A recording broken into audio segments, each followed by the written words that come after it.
Hello and welcome to the Daily Meal for Saturday, the 7th of December, 2024. A day that will go down in history as the famous unbeaten run of 2024 was finally ended by Coventry City. Yeah, today was Matchday. Millwall lost. And everyone seems to be weirdly upset about it. For some reason. Other than the normal reason that, we lost. But if you didn't see this coming, this defeat, we had three centre-backs missing. Our first three choices at centre-back missing. We have, our striker missing. And we knew that before today. And an hour before the game was due to kick off, we got the news that the only really creative player in the squad, Romain Esse, was not in the matchday squad. So if you didn't suspect that we might be losing this game, I think you might be a thicko. More on that in a minute. Now, this is the match report from millwallfc.co.uk. Lions suffer scrappy Coventry defeat. Millwall were beaten 1-0 by Coventry City in the Sky Bet Championship on Saturday afternoon. Ephraim Mason-Clark's second half goal settled a scrappy affair in SC16 as the Lions lost for the first time in 10 matches. Neil Harris made 4 changes to his starting XI for the visit of the Sky Blues as Danny McNamara, Murray Wallace, Duncan Watmore and Macaulay Langstaff came in for the suspended Japhet Tanganga and the injured trio of Sean Hutchinson, Romain Esse and Josh Coburn. With the pre-match ceremony to remember the great John Doherty complete, the Lions looked to attack the game and storm Dara by creating their first chance with 11 minutes on the clock. A passing move involving captain Ryan Leonard, McNamara and Casper Denor.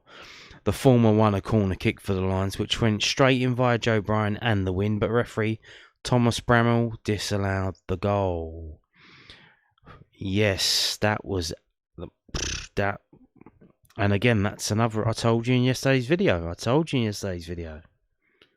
That the referee was clearly favouring one team, and we know why that is. Super Frank Lampard. They have their face. They have their golden boy. They have their player. They have their person that they can promote the league. Sky Sports can promote the league. The EFL can promote the league around the world. A famous face from the past. Frank Lampard. They did have Wayne Rooney, although you can't really recognise him as the famous face from the past. His face is about 3 times bigger than it was before. He's got this massive grey beard and he looks more like Santa Claus at the moment. So, very seasonal, but he doesn't look like Wayne Rooney if you remember him. But Frank Lampard looks like Frank Lampard. So he's someone that they can promote the game with. So, of course, they're going to favour him. He's the new golden child. And I told you all this in yesterday's video. And I told you that would be a factor in why we lost.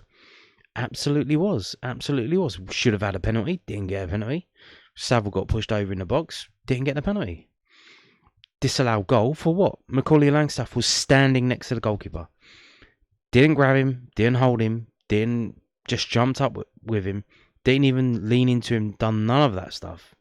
The ball didn't even go near the goalkeeper. The ball went over the goalkeeper into the back corner. So the goalkeeper probably wasn't even getting it. Absolutely disgusting decision. And of course, I knew that was going to happen, and I told you. So then you knew that it was going to happen. Clearly, they're going to favour Coventry now. Any 50-50 decisions, we have to give it to Frank Lampard because he needs to succeed, so that they can get other marketable faces into the league. They don't want people that nobody knows around the world. They've got business to sell. They've got money to make. And, you look around, like, who else are they going to get? David Beckham, obviously, he's not doing that kind of thing. He's a businessman now, and Neville's on the TV and others. Who else is there? Oh, it is what it is.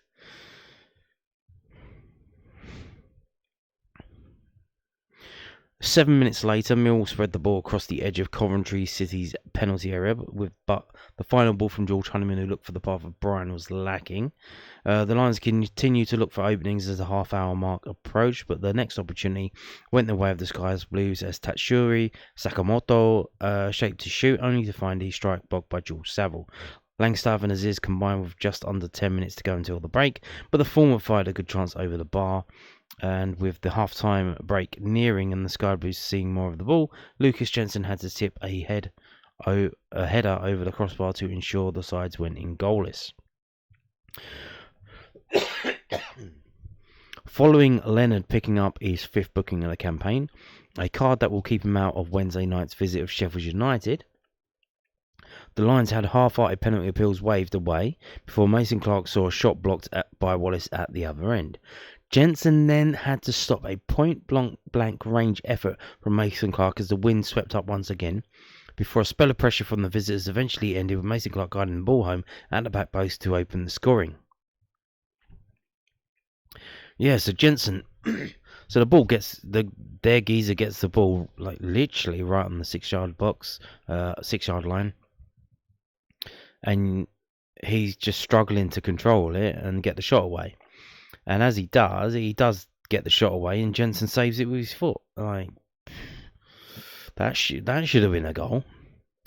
And then the goal that they did actually score, the ball comes over, and before the ball comes over, Danny Mack's there, and he's looking behind him, and he sees the guy behind him, the one who scored.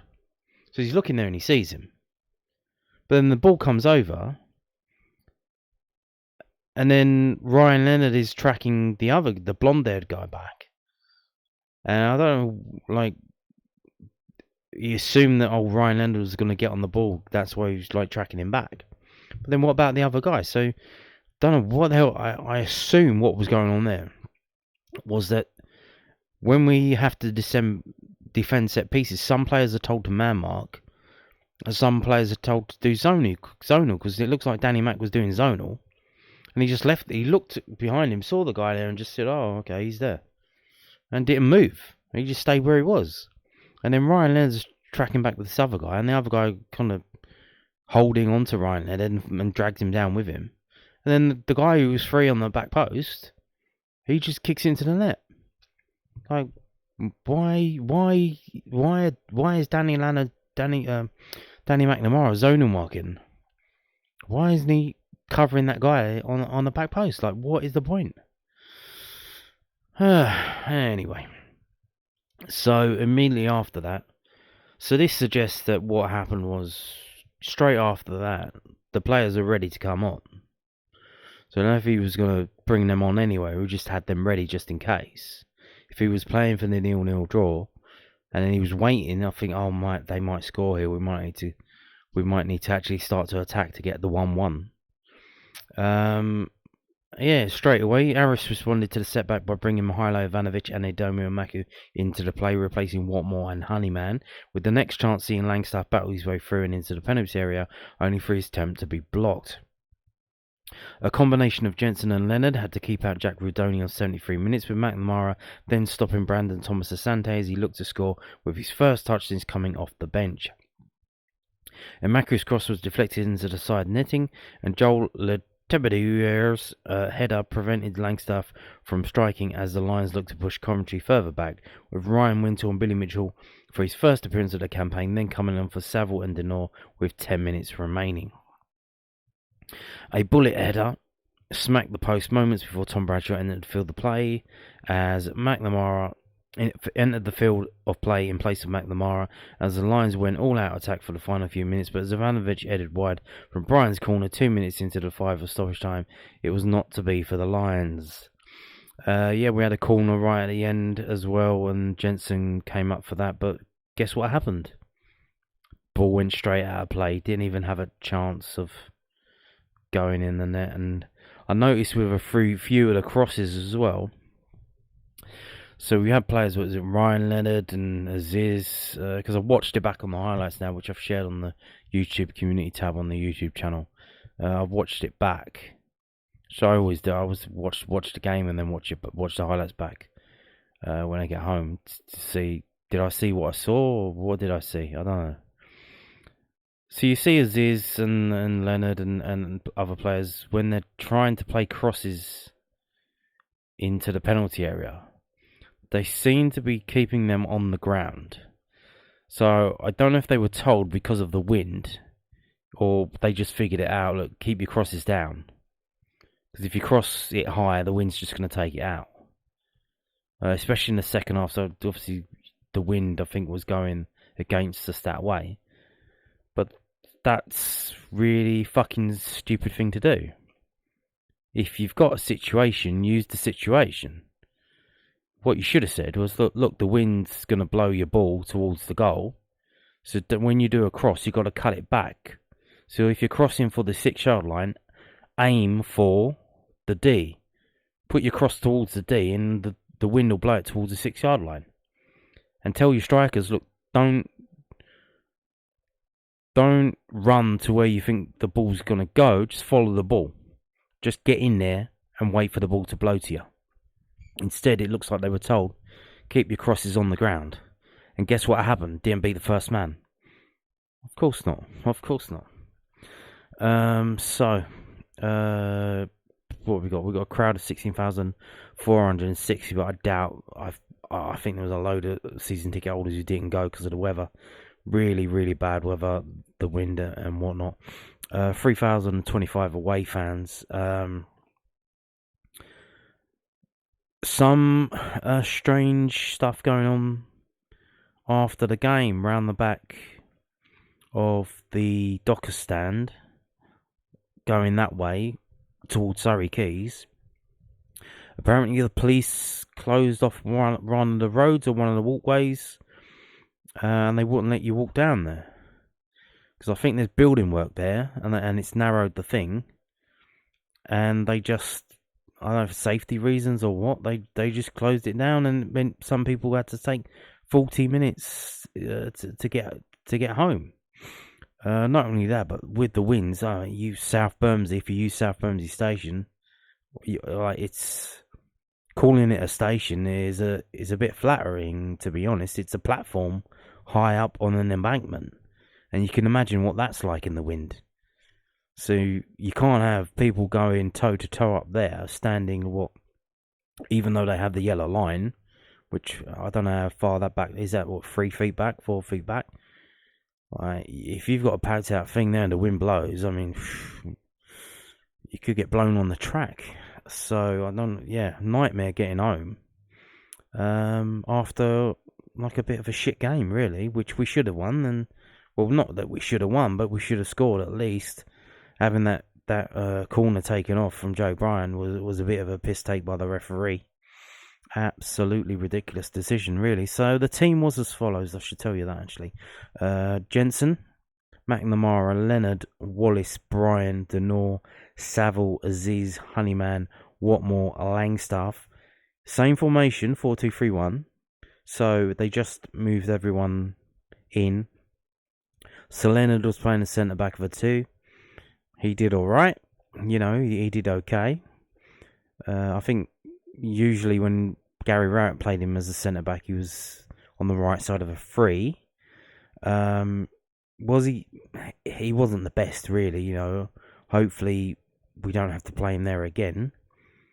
Obviously suspended for the next game now because he was one of the players who had to avoid getting a card. He got a card, which I think is unfortunate for him because the next game Sheffield United at home, and he used to play for Sheffield United. It didn't really work up out there for them, so I'm sure he probably would have loved to play in that game and prove them wrong. But so he's out now for the next game, but Tanganga's back. So we're guessing it's going to be Tanganga and Murray Wallace. One assumes, if we keep the same formation. The subs was Billy Mitchell, Bradshaw, Mayer, Roberts, Wintle, Amaku, Ivanovic, Smith and Harding. So Carl Smith, he's a right back for the under-21s. And the ones that got on, Bradshaw on for McNamara in the 85th minute, Billy Mitchell on for Denor in the 79th minute, Wintle on for Saville in the 79th minute, Imaku on for Honeyman in the 63rd minute, and Ivanovic on for Watmore in the 63rd minute. So there you have it. And you can see it was literally, look, Mason Clark scored in the 62nd minute, so the subs came on straight away, ready to go as soon as we conceded. So I don't know if we already expected. So obviously, we were already under the cosh in that second half, and he just waited and waited and waited. And it's like, okay, 60-minute mark, we make the subs, and then 63rd minute they scored, or 62nd minute they scored. Then he makes the subs. Then so. If he would have made them earlier, but how early can you make them? You make them at half time. Is that too early? Do you wait till the 55th minute? The 50th minute? Would that have changed the game? Obviously, Imaku's pace would have given them something to think about. Ivanovic is high, obviously, but as we can see, so it's kind of weird. You bring Ivanovic on, especially if you did tell, if the players were told to keep the crosses down, you then bring on Ivanovic, like the target man. Even though you've told the players to keep the crosses down. That doesn't really make sense, does it? Unless you then tell them, hey, put it up in the air a little bit. But there you go. So we've got Match Gallery from SE16. This is from millwallfc.co.uk, the club's official website.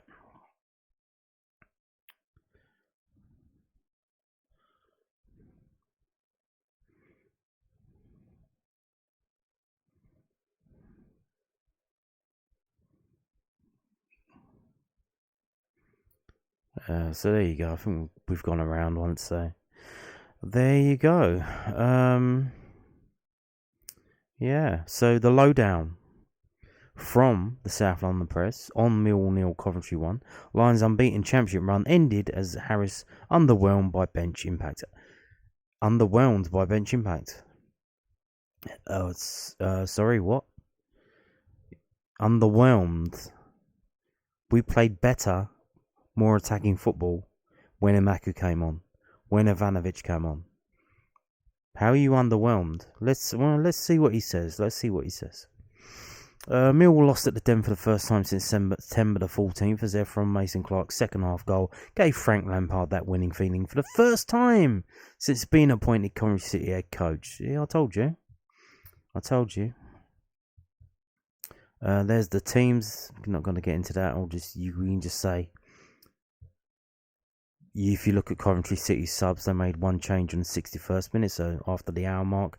Then they do with the two on the 75th minute, the Silva and the Sante. And then they do one on the 81st, and then they do one in injury time. So there you go with that. Snapshot of the game. Maybe the match would have played out differently if Joe Bryan's early goal, direct from a corner, had not been disallowed for a foul on Coventry City goalkeeper Bradley Collins. Instead, you have to say that Coventry City created more chances once a game of football actually broke out in the second half. The Sky Blues finished with an XG of 1.53 to Mill's 0.48. Lucas Jensen made a couple of crucial saves, as well as defender Bobby Thomas hitting the left upright with a powerful header. The Lions did have late pressure as they threw on attacking players, but failed to find any moment of quality. Like I said, we had late pressure when we actually brought on more attacking players. Neil Harrison and a number of players unavailable to him. Jafet Tanganga, Jake Cooper, Josh Coburn and Romain Esse. Ryan Leonard played alongside Murray Wallace in the middle of the defence, and the pairing acquitted themselves pretty well. Wallace had only played 11 minutes of championship football prior to completing the full match today. It felt like Millwall needed to make changes early in the second half as Coventry City had a spell, and it looked as though first team coach Adam Barrett was talking to the fourth official about substitutions just moments before Mason Clark netted what proved to be the winner. Edomi Imaku had a few decent runs down the left as the host tried to crack the Coventry defence. Star man. Lucas Jensen, one instinctive save at point blank range from Mason Clark kept it 0-0 early in the second half. Also needed to be alert to save from Jack Rudoni. Nearly blotted his copybook when Coventry City substitute Norman Bassett nearly nicked the ball off his foot as he went to kick it clear. The best moment The pre-match tribute to John Docherty. Mill always get these things right. Footage on the big screen of the dock and his players celebrating promotion to England's top division in 1988, including all chanting, "No one likes us," and there were plenty of that team on the pitch before the match to pay their respects. Docherty's daughter Ruth and grandson Adam, who you can see in this picture below, led the two teams out before kickoff. So there you go. And there's some of the players there. Obviously Teddy Sheringham, which is insane. I understand he was probably much young, a few years younger than the rest of the squad, but he looks insanely younger than the rest of the squad now. He looks like he might have a portrait of himself up in the attic. That kind of picture of Dorian Gray. He's not aged at all, is he? Barely. Obviously, he's quite wealthy with his exploits at Man United, so I imagine he's got money to pay for various procedures that help him look younger. Blimey. Yeah. Damn. Moan of the match. Ryan Leonard getting booked for dissent. He was one of 4 Lions players on 4 bookings, and his 5th caution means he misses the Sheffield United match on Wednesday. Well, can't have that, can we? Dissent. How can he have dissent? He's the captain. Isn't he allowed to talk to the referee? Unless he absolutely tore into him and used the C's, a few C's and a few F's, like effing and jeffing. If he's just moaning at the referee, he's the captain. He's allowed to do that. Maybe the referee didn't see his armband because it was just a normal black one and not a rainbow-coloured one. Talking point down the pub. It's not been the first time this season, or even just the second, that Harris has talked about lacking the quality of the bench to ensure that Mill get a positive result. We echo to agree what the club's all-time record goal scorer said after seeing Oxford come back to take a point the previous weekend. It was also clear that Harris's comments after the loss to Coventry City underlines his frustration that injuries and unavailability of key personnel will not be taken into consideration. What the boss had to say: oh, their subs made a real difference. You know, they had some real good players coming off the bench, and we just looked like a team that was trying really hard and just lacked the moments. Okay. So where's the headline in the comments then? Underwhelmed by bench impact. I guess that hasn't been written up. We might get that tomorrow. We'll wait. Maybe it's in this story from the southwarknews.co.uk. We just lacked quality. Neil Harris on Mill's performance during 1-0 loss to Coventry. Well, yeah, we did. We were lacking what is quite clearly a Premier League defender in Japhet Tanganga, who is probably very much a part of the reason why we've been keeping clean sheets.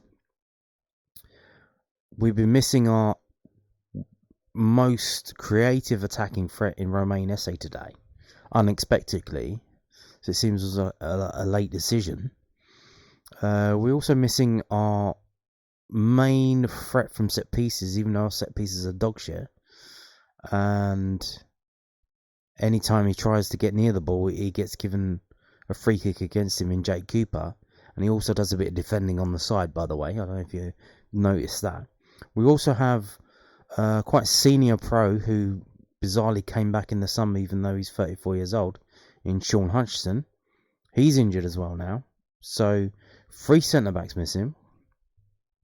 Josh Coburn, the striker that we got in on loan because none of our strikers are any good, and the manager was moaning all the time, so they got him on loan.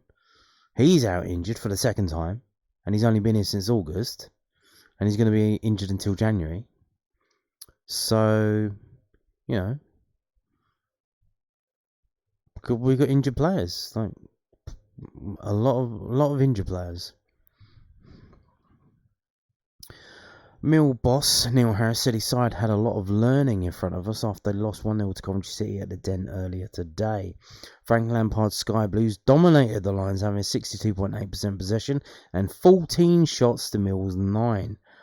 None of the Lions' shots were on target. Well, that's not good, is it? Because how's the ball going to go in the net if the ball isn't on the net, in towards the net?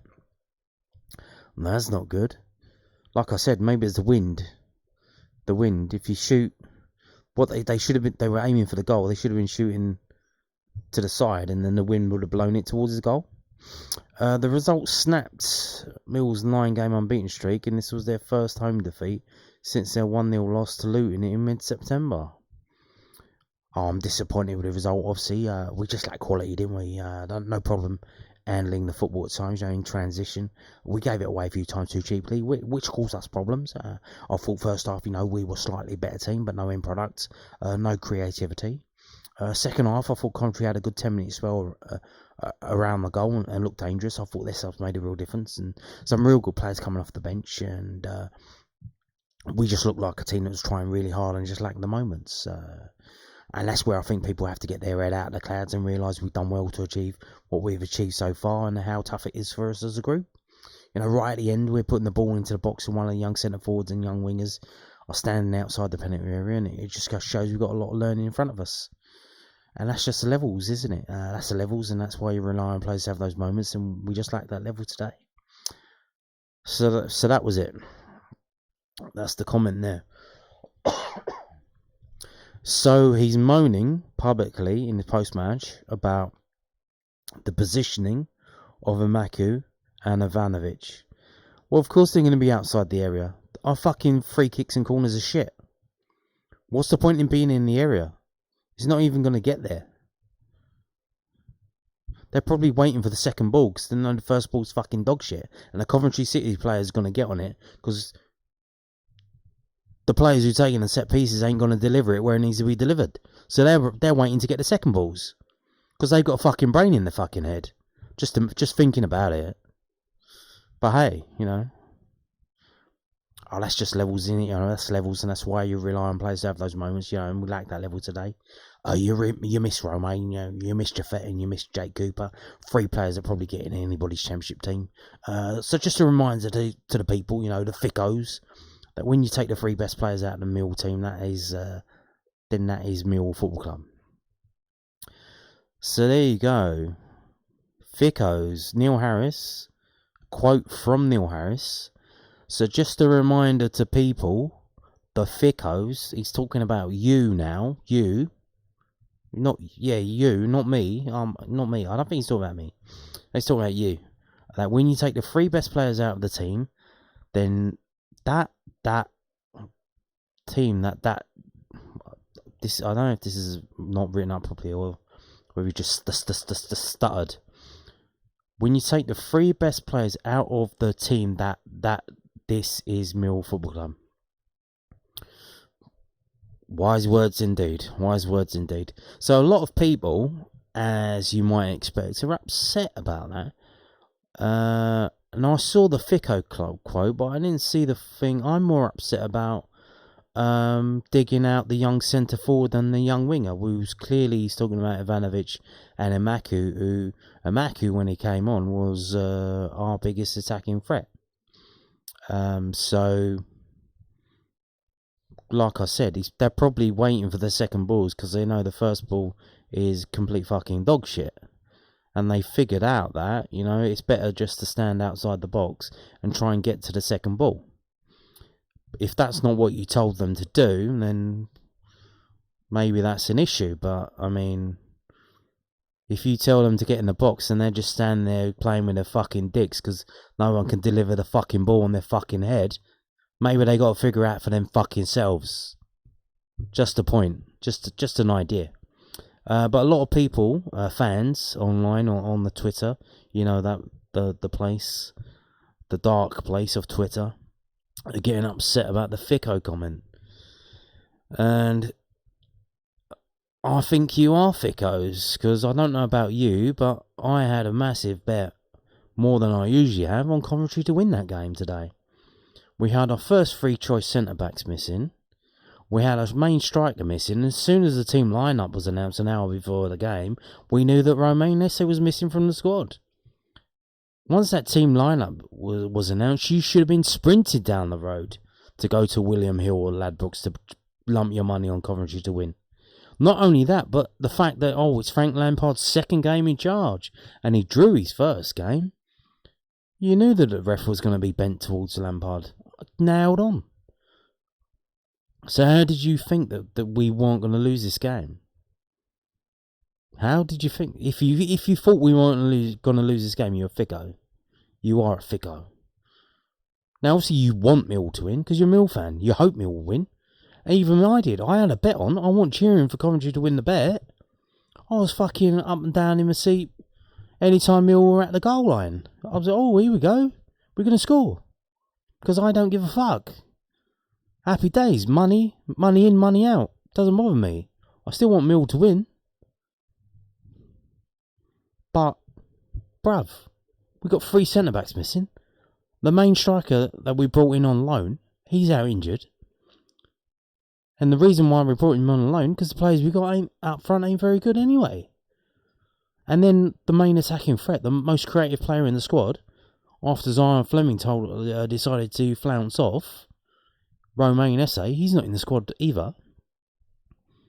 How did you think we were going to win that game?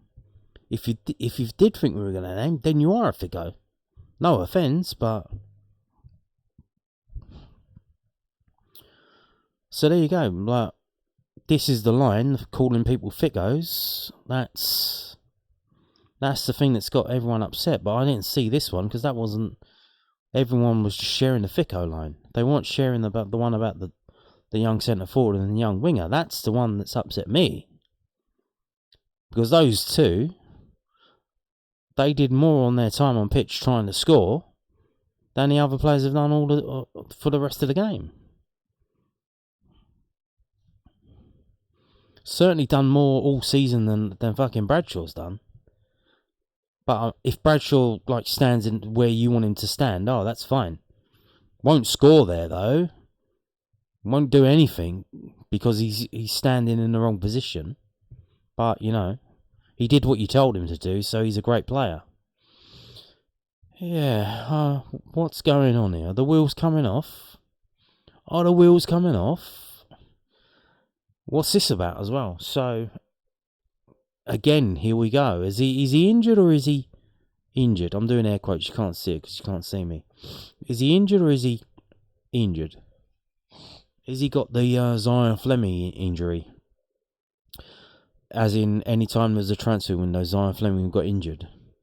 So this is from londonnewsonline.co.uk. Millwall winger Esse was touch and go as Crystal Palace linked attacker missed Coventry match. Mill head coach Neil Harris said that Romain Esse was touch and go for today's 1-0 loss to Coventry City. The attacker did not make the matchday squad for the Lions. A press report at the end of last week claimed that Crystal Palace were in negotiations to sign Esse in the January transfer window and then loan him back for the remainder of the Championship season. And again, is this... Because here's the thing. That rubbish has been going on for months about that happening. Not the loan back, but going to Palace. It was mentioned and then always mentioned, there's a clause in his contract, a buyout clause. So that was mentioned. They keep publishing the same story over and over again. Places like Football League World, the 72.co.uk, some other places as well. Websites that you wouldn't consider to be reputable, really. They just publish for clicks. And they published about Esse going to Crystal Palace. Based on the fact that Dougie Freedman had been to a Millwall game. Wow, what a story, what a scoop. But then, this week, what you have is with no new information, no new anything, you have the Standard, which was the London Evening Standard. I don't think, they don't even print anymore, do they? They're just online. They decided to print the same story, copying Football League World and all these other clickbait sites. But here's the thing, now they've got the clicks. That's the first time I think they've done that. So now they've got the clicks. They're gonna look at the numbers behind the scenes and go, wow, look at all these Millwall and Crystal Palace fans looking at this story. Can we have another Romain Esse story? And I guarantee they're gonna publish another one. And they're gonna keep trying to fucking stir the pot. Just so they can get people to click on their website that no one's even bothered clicking on for quite some time. Asked if the Eagles were in talks, Harris said, "Oh, I don't know anything." He was very touch and go for today, very 50-50 at one stage. The worst thing will remain is not only is this his first full season, he's played every league game until today and, started against Portsmouth in the AFL Cup, which is pretty much like a league game. He started 18 almost championship matches, and when we have a breather in the international break, he's gone away and he's played 6 matches. It's a phenomenal amount of football for a young chap in his first season. It's just his body needing a break, and we're hoping to have him back this week. Whether that's on Wednesday or Saturday, I can't confirm yet. I will certainly know more on Monday or Tuesday, but it's nothing serious. Just struggling with groin, as you can imagine. First full season, he was disappointed to miss out. Yeah. What a game to miss, though, eh? What a game to miss. Missed the fun and games. I'm sure Harris was pleased when that came out.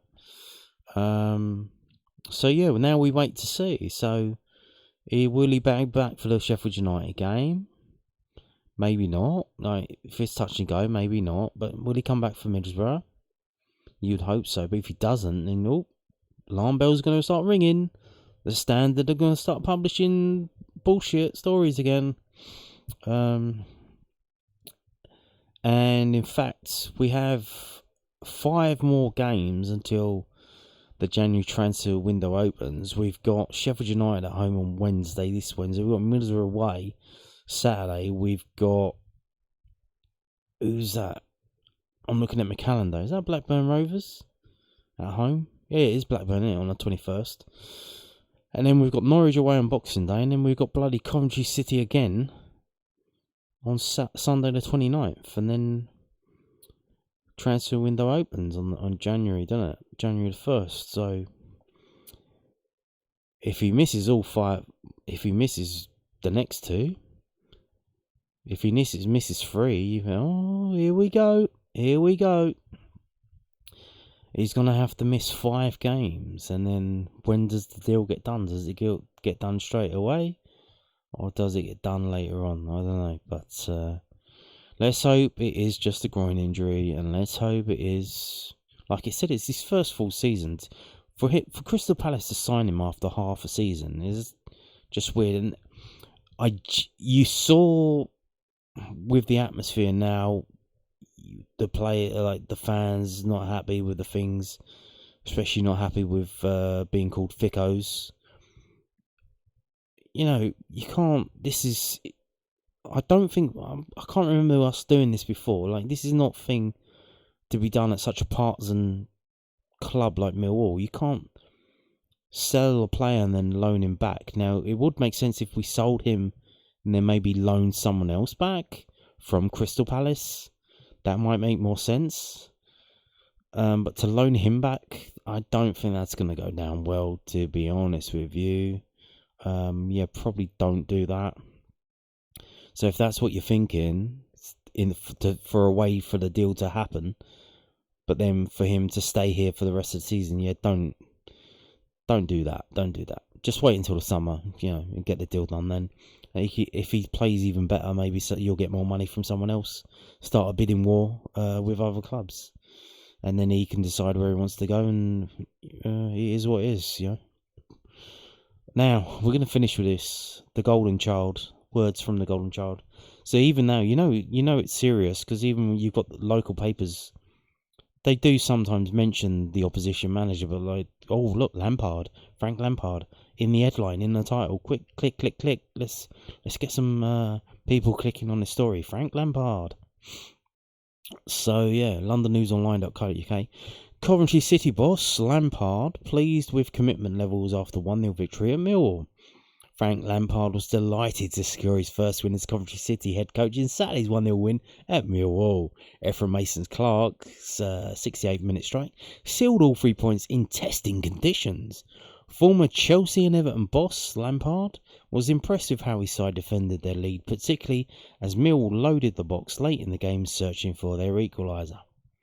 I think firstly, in this league, you need to have that commitment, said Lampard. I felt it was something that was lacking a bit last week, that last bit of commitment or effort. When you come here, they make it really tough for you. Conditions were tough, and when it comes to defending your box, at the end you have to do it. It was a fairly uneventful first half as neither side managed to find a consistent threat. Coventry stepped up their level in the second period and forced Lucas Jensen into smart stops either side of Mason Clark's winning goal.